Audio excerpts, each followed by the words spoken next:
شروع اللہ کے نام سے جو سب پر مہربان ہے، بہت مہربان ہے۔ الف لام میم۔ یہ کتاب ایسی ہے کہ اس میں کوئی شک نہیں۔ یہ ہدایت ہے ان ڈر رکھنے والوں کے لیے جو بے دیکھی چیزوں پر ایمان لاتے ہیں اور نماز قائم کرتے ہیں، اور جو کچھ ہم نے انہیں دیا ہے اس میں سے اللہ کی خوشنودی کے کاموں میں خرچ کرتے ہیں، اور جو اس وحی پر بھی ایمان لاتے ہیں جو آپ پر اتاری گئی اور اس پر بھی جو آپ سے پہلے اتاری گئی، اور آخرت پر وہ مکمل یقین رکھتے ہیں۔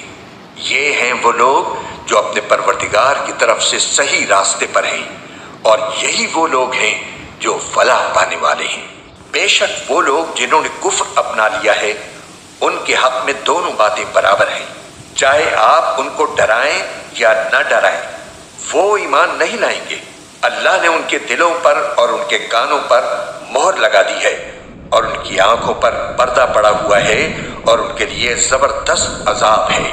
کچھ لوگ وہ ہیں جو کہتے ہیں کہ ہم اللہ پر اور یوم آخرت پر ایمان لے آئے، حالانکہ وہ حقیقت میں مومن نہیں ہیں۔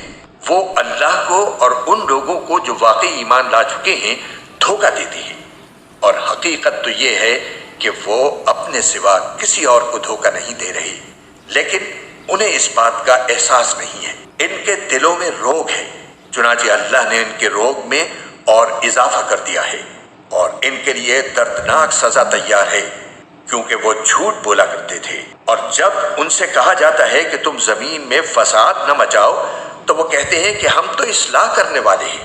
یاد رکھو یہی لوگ فساد پھیلانے والے ہیں، لیکن انہیں اس بات کا احساس نہیں ہے۔ اور جب ان سے کہا جاتا ہے کہ تم بھی اسی طرح ایمان لے آؤ جیسے دوسرے لوگ ایمان لائے ہیں، تو وہ کہتے ہیں کہ کیا ہم بھی اسی طرح ایمان لائیں جیسے بے وقوف لوگ ایمان لائے ہیں؟